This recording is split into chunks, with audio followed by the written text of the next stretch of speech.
Que Dieu bénisse chacun d'entre nous. J'aimerais rapidement parler d'un thème que le Saint-Esprit vient de me mettre à cœur. Alléluia. Nous allons parler de la prière. Il n'y a pas de réveil spirituel sans prière, sans forte prière. Et pour cela, je vais lire le texte rapidement de 1 Thessaloniciens chapitre 5 en son verset 17. Dans la version Louis II, il est dit: priez sans cesse. Mais dans la version parole vivante, on dit que votre vie de prière ne se relâche pas. Ce que plusieurs personnes ne comprennent pas, c'est qu'il n'y a pas de réveil spirituel sans prière. La preuve en est que lorsque Élie devait faire descendre le feu du ciel, Élie prend le temps d'élever un sacrifice. Élie sait une chose, c'est que à 15 heures, qui est la 9e heure chez les Israélites, le ciel s'ouvre. Mais pour que le ciel s'ouvre, c'est facile. Il faut bâtir un autel et il faut élever un sacrifice selon que Dieu l'a expliqué dans le livre d'Exode et même de Nombre, etc. Mais quand Élie veut non seulement ouvrir le ciel, il veut aussi faire descendre le feu, et il fait plus que bâtir un autel, il fait plus qu'élever un sacrifice, il se met à prier. Pourtant, dans le sacerdoce, il n'y a pas de prière. Écoutez-moi très bien, ce que je vais vous dire va peut-être vous choquer. Mais pour ceux qui sont des hommes du sacerdoce, ils savent un peu ce que je suis en train de dire. Dans le sacerdoce, il n'y a pas notre Père qui est aux cieux. Dans le sacerdoce, ce sont des formules, ce ne sont pas des prières. On peut appeler ça prière dans le jargon normal, simple, etc. si on veut un peu normaliser les choses. Mais en réalité, dans le sacerdoce divin, dans les choses de Dieu, quand tu fais emploi au sacerdoce, à la spiritualité, tu ne pries pas. Tu fais des pratiques, tu fais des rituels, tu fais des choses spirituelles que seuls les hommes d'esprit peuvent comprendre. Mais Élie va plus loin. Il veut faire descendre le feu. Il ne veut pas juste ouvrir le ciel. Il veut faire descendre le feu. Il ne veut pas faire descendre un feu normal. Il veut faire descendre un feu puissant. Alors, il se met à bâtir l'autel. Il offre son sacrifice. Il fait couler le sang. Il verse de l'eau, etc. Mais en plus de cela, Élie va plus loin jusqu'à aller prier et parler à Dieu. Chose qui était rare en ce temps. Parce que si vous lisez bien vos Bibles, vous verrez que la plupart des hommes qui sont passés dans l'Ancien Testament ne priaient pas. Montrez-moi un passage où Abraham a prié. Si vous avez trop trouvé, c'est peut-être 2.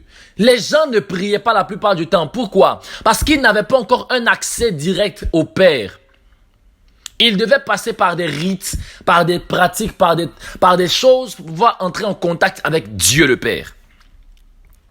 C'est par l'esprit qui est en nous aujourd'hui dans la nouvelle alliance que nous avons l'occasion de prier. C'est pourquoi Jésus a dit, les disciples de Jésus ont dit, mais apprends-nous à prier. Comment des vieux comme ça, eux ils savent pas prier? Parce qu'on ne leur apprenait pas ça. Eux ils avaient des rituels, ils avaient des récitations, ils avaient des versets, des trucs comme ça qu'ils prenaient comme prière. Mais quand Jésus est venu leur montrer, non, vous pouvez directement parler à Dieu. Il dit, ah bon, apprends-nous donc comment on prie. Il dit, voici donc comment vous devez prier, notre Père qui est aux cieux, etc. Pourquoi? Parce que Jean-Baptiste qui est venu pour annoncer le Messie a annoncé aussi la nouvelle alliance à ses disciples. Il leur a montré que maintenant aussi, nous aussi, on peut prier. C'est comme ça que ça marche. C'est pourquoi la plupart des gens, vous allez voir dans l'Ancien Testament, etc., la plupart ne priaient pas. La plupart, je vous assure.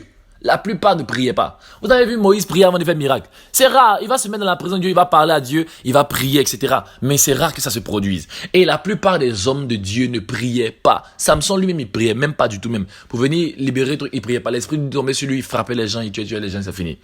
Pourquoi je suis en train de vous parler de ça? Pour vous expliquer que, pour pouvoir déclencher le surnaturel dans l'ancienne alliance, il ne fallait pas forcément beaucoup prier. Il fallait juste avoir une parole de Dieu et aller. Mais dans la nouvelle alliance, Dieu dit demandez, afin que votre joie soit parfaite. Ce que vous voulez que je fasse là, demandez-moi, parce que maintenant, vous êtes participants de la nature divine. Alors ce n'est plus seulement ma volonté qui peut vous satisfaire. Je sais que tout ce que je veux est parfait, mais je veux aussi vous donner la capacité de me demander des choses. Ce que tu veux là, faut me demander. Même si je connais toutes choses, mais c'est mieux quand tu es satisfait de voir que une chose que tu voulais dans ton cœur, tu me l'as demandé, je te l'ai donné. Alors si tu as besoin de quelque chose, demande-moi.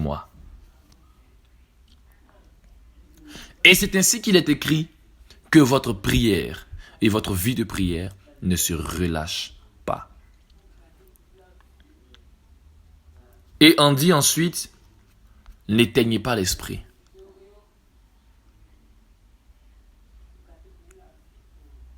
Dans la version parole vivante, on dit, n'entravez pas l'action de l'esprit et ne l'empêchez pas de vous éclairer. Ne laissez pas son feu s'éteindre en vous. Est-ce que vous voyez?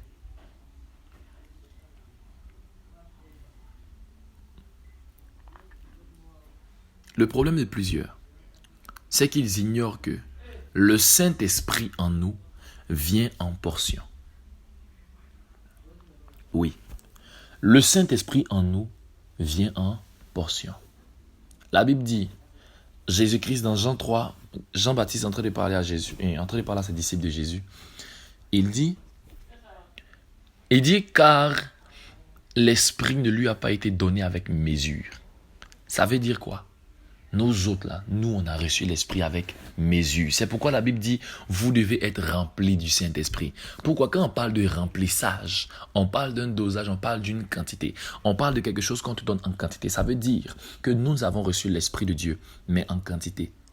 C'est pourquoi tu dois prier pour que cette quantité puisse augmenter. Maintenant, quand tu veux que cette quantité puisse déborder, le secret, c'est la prière. C'est pourquoi on dit priez sans cesse et n'éteignez pas l'esprit en vous. En d'autres termes, quand Dieu veut relâcher quelque chose de fort dans ta vie, Dieu prend soin de te pousser à prier. Pourquoi?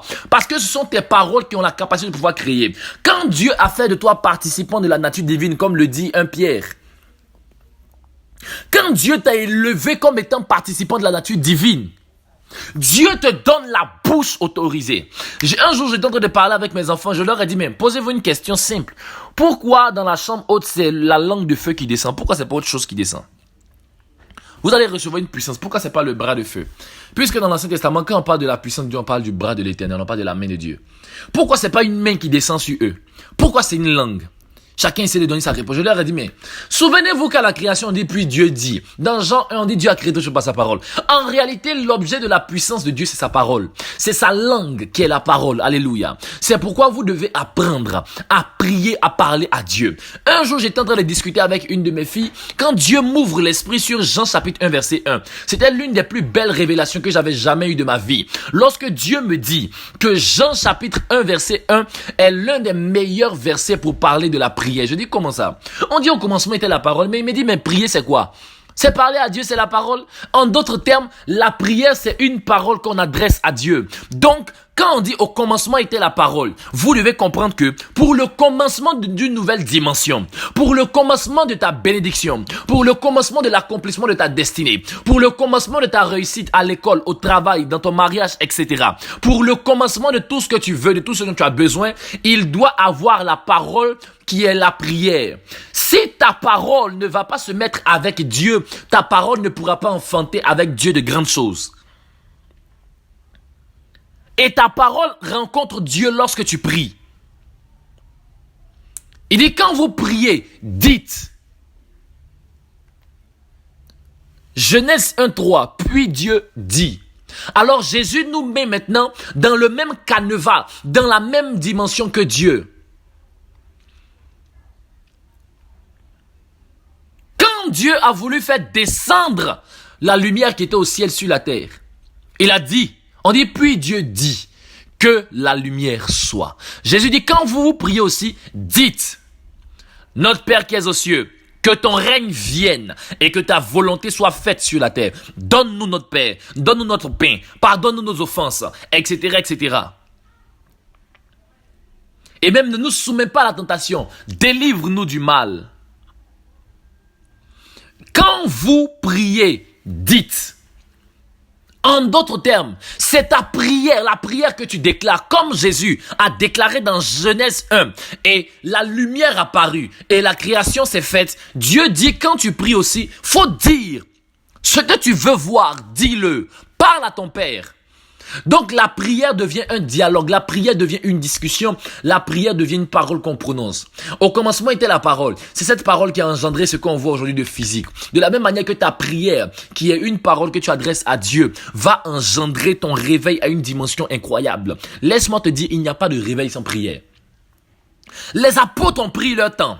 Ils sont allés dans la présence de Dieu. Ils ont commencé à chercher Dieu. Ils ont commencé à persévérer dans la prière. Ils ont commencé à persévérer dans Actes 1,14, on peut le lire. Et ils persévéraient tous d'un commun accord dans la prière. Alléluia. Et c'était un jour comme ça, le Saint-Esprit les a surpris, il est descendu sur eux. Pourquoi? Parce que l'Esprit de Dieu aime quand tu lui parles, quand tu pries, quand tu t'adresses à Dieu en son nom. Pourquoi? Parce que quand tu le fais ainsi, tu rappelles à Dieu que tu crois en lui. Parce qu'on ne peut pas parler à quelqu'un qu'on ne croit pas, on ne croit pas qu'il existe, etc. Tu rappelles à Dieu que tu crois en lui, tu lui démontres que tu crois en lui, et c'est ainsi que Dieu commence à préparer ton miracle. Parce que la Bible déclare que tout est sanctifié par la parole de Dieu et par la prière. Ça veut dire que si tu veux apporter un réveil, il va falloir que Dieu puisse sanctifier les gens. Parce que le réveil, c'est quoi? C'est quand Dieu rend les gens saints pour pouvoir entrer au ciel. C'est tout un processus. Mais la Bible déclare que par ta prière, tu peux rendre quelqu'un saint. Tu peux sanctifier quelqu'un par ta prière. Tu peux sanctifier ton environnement par ta prière. Quand on dit sanctifier, c'est quoi? C'est rendre pur, rendre saint. Tu peux rendre pur, tu peux rendre saint quelque chose par ta prière. Tu peux rendre saint quelque chose par ta prière. Tu peux déclencher un réveil spirituel par ta prière. Des gens vont laisser le péché pour chercher Dieu parce que toi, tu pries. Des gens vont abandonner le mal pour suivre Jésus parce que toi, tu pries. Des gens vont se convertir dans ton école, dans ta famille parce que toi, tu pries. Des gens vont abandonner les mauvaises œuvres qu'ils faisaient parce que toi, tu pries. Des gens vont laisser le mal parce que toi, tu pries. Des gens vont laisser le péché parce que toi, tu pries. Ils vont abandonner les fétiches parce que toi, tu pries. Ils vont quitter dans la sorcellerie parce que toi, tu pries. Le réveil spirituel s'engendre par des hommes de prière. Dieu m'a dit une chose. Il m'a dit comme ça que il y a 3 éléments qui déclenchent le réveil spirituel à une dimension incroyable. Premièrement, le ministère de la prière. Amen, amen. Quand on parle du ministère de la prière, on parle de ceux qui sont dans l'intercession et ceux qui sont dans le combat spirituel. Ok? Le ministère de la prière. Ça, c'est le premier ministère qui relâche le réveil spirituel. Le tout premier ministère.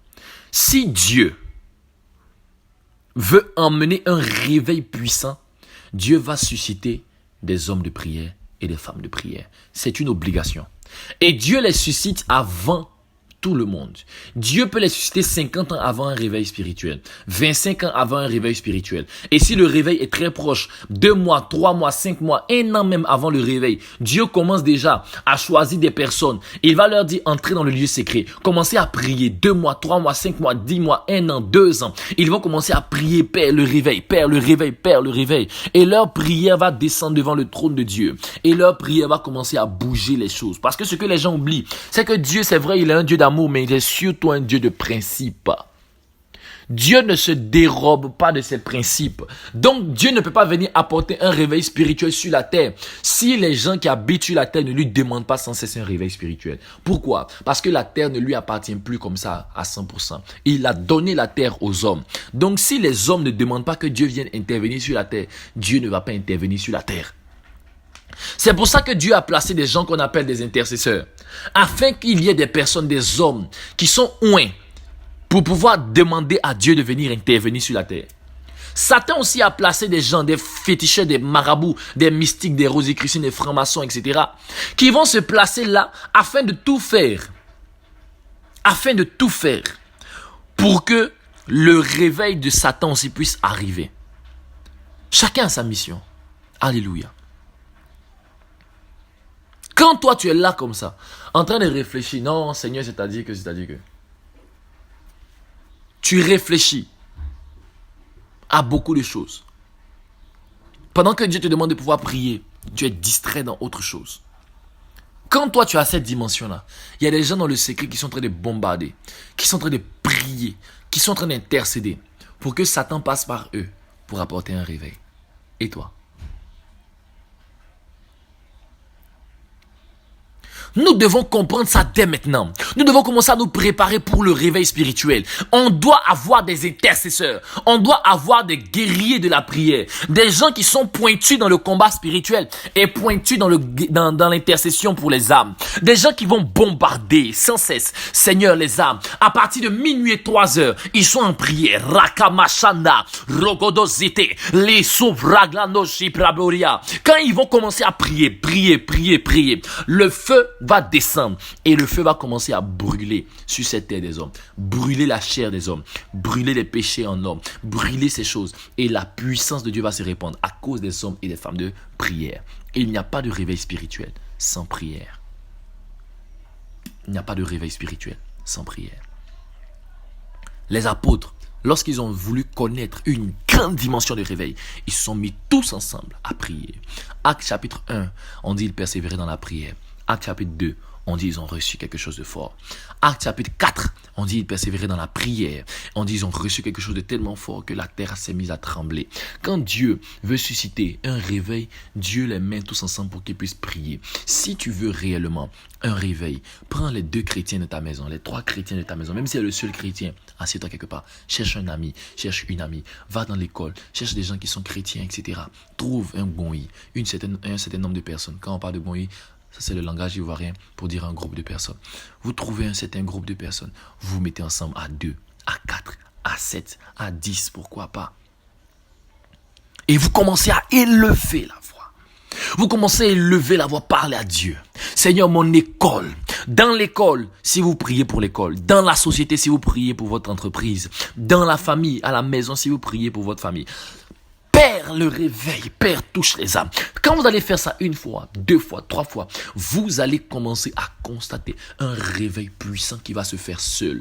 Je vous le dis, j'ai une expérience en matière de réveil spirituel par la grâce de Dieu. J'ai déjà vu des gens venir seuls, d'eux-mêmes, venir me voir pour dire je veux changer de vie. S'il te plaît, comment est-ce que je peux faire? Je dis mais on se connaît ou non? J'ai entendu parler de toi, donc je viens en même temps te voir parce que je veux donner ma vie à Jésus. Simple. Donc quand tu prie pour le réveil, il y a des choses qui se passent. Et si tu te relâches dans la prière, tu te laisses distraire, tu vas perdre. Vous devez faire ça 4 fois, 5 fois. Et quand il commence à avoir du fruit, c'est là que Satan va commencer à le plus vous attaquer. Donc, dès que vous sentez qu'il y a du fruit, là, vous devez prier encore 2 fois plus qu'avant. Parce que Satan va commencer à vous attaquer. Il va commencer à créer les palaments de vous. Il va commencer à vouloir vous diviser pour que vous puissiez arrêter de prier. Et il va commencer à vous lancer des frustrations. À commencer à vous attaquer avec des flèches. Mais vous n'écoutez rien. Si tu évangélises quelqu'un que la personne te regarde, la personne t'insulte, imbécile. Dans ton cœur, évangélise. Prie encore pour lui, intercède encore pour lui plutôt, encore plus qu'avant. Si la personne te manque de respect, si la personne t'insulte, la personne te fait honte, la personne te parle d'une manière, la personne te décourage, va dans la présence de Dieu.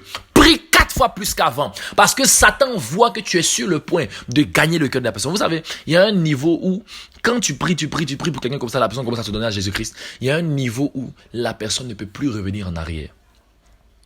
Là où Christ prend son cœur. Une fois que tu as réussi à prier jusqu'à ce que la personne puisse se donner entièrement à Jésus-Christ, et puis Jésus-Christ prend son cœur par le Saint-Esprit, là, la personne ne pourra plus revenir en arrière. Donc là maintenant, tu peux arrêter de prier pour quelqu'un d'autre. Même si souvent quand tu reviens, tu intercèdes un peu pour la personne, mais là maintenant tu sens que ton sujet est accompli. Et comment on sait ça? Ça se sent dans le comportement des gens. C'est pas que dans les personnes sont zélées. Mais quand tu vois la personne, quand tu vois que la personne change et puis la personne aime Dieu naturellement. Et puis la personne dans son cœur, ça c'est pour les hommes spirituels. Parce que moi quand je vois ça, je détecte ça facilement. Je peux voir une personne qui est surzélée et puis une autre personne qui est calme. Et puis c'est que celui qui est calme là, même si Satan lui apparaît pour dire faut abandonner Jésus sinon il te tue et tue ta famille. Il ne va pas écouter Satan là. Parce que dans son cœur là, il est déjà assis en Christ. On sent ça. Mais le Saint-Esprit va t'attester, va te faire sentir que tu peux maintenant laisser le sujet de la personne, prier pour une autre personne. Tu peux prier pour 10 personnes, 15 personnes, Seigneur, change leur vie, Seigneur. Tous les jours. Moi, je me souviens quand je partais évangéliser au niveau du nouveau camp de Faya là-bas. Quand je partais évangéliser, je me souviens très bien. Les choses étaient difficiles au début. Mais je me mettais tous les soirs, toutes les nuits, j'étais en prière. Toutes les nuits. À partir de minuit, souvent je finissais à 6 heures. De minuit, souvent je finissais à 4 heures, 5 heures. Je priais tout le temps pour que les gens puissent venir à Jésus. J'intercédais tout le temps. Toutes les nuits, j'étais dans ça. Toutes les nuits, je priais, surtout les mardis, parce que les mercredis, on avait cellule de prière. Je priais, j'intercédais. Et les gens venaient à Jésus. Ils venaient naturellement à Jésus. Ils se donnaient à Dieu. Ils abandonnaient leurs péchés. Ils venaient me voir. Ah, vraiment, Salomon, je veux laisser ma vie païenne. Vraiment, Salomon, faut m'aider. Et c'était naturel. Naturel. Et un temps, j'ai été attaqué. Pas par les sorciers, par les démons. Attaqué au travers des hommes eux-mêmes. C'est-à-dire, ils ont commencé à me critiquer, dire des choses, vilaines choses, etc. Ça m'avait tellement découragé, ça m'a fait mal au cœur. Donc, ça m'avait cassé un peu dans la prière par rapport à cela. C'est pourquoi je vous dis, ne vous laissez pas dans ces choses. Ne vous laissez pas. Dieu peut même faire en sorte que dans le bas cas, quelqu'un vient et puis te dit, ah, vraiment, donne-moi des conseils de la prière. Soit parce qu'il va sentir, quand tu es en train d'intercéder comme ça, il entend. La personne va venir te voir, ah, donne-moi des conseils de la prière. Ou bien je sais pas. Dieu peut faire ça. Moi, on m'a déjà conseillé dans les véhicules. Excusez-moi. C'est comme ça. Est-ce que vous comprenez? Que Dieu vous bénisse. Je prie pour vous maintenant. Père, il n'y a pas de réveil spirituel sans prière. Créez des hommes, créez des femmes de prière qui vont se battre pour que leur vie soit le reflet de Jésus-Christ, pour que leur vie puisse ressembler à ce que Dieu a voulu, pour que leur zone soit réveillée, pour apporter un réveil puissant, pour apporter la grâce de Dieu, pour apporter la faveur de Dieu. Donne des hommes, des femmes de prière qui auront la soif, le zèle, la fougue de prier, qui vont se battre pour que tu puisses emmener ton esprit de façon overflow, de façon libérée sur un peuple, sur une zone, afin que ton nom soit proclamé dans toute la terre, au nom puissant de Jésus-Christ de Nazareth. Amen. N'hésitez pas à partager la vidéo afin qu'elle puisse faire du bien à bon nombre de personnes. Que Dieu vous bénisse abondamment.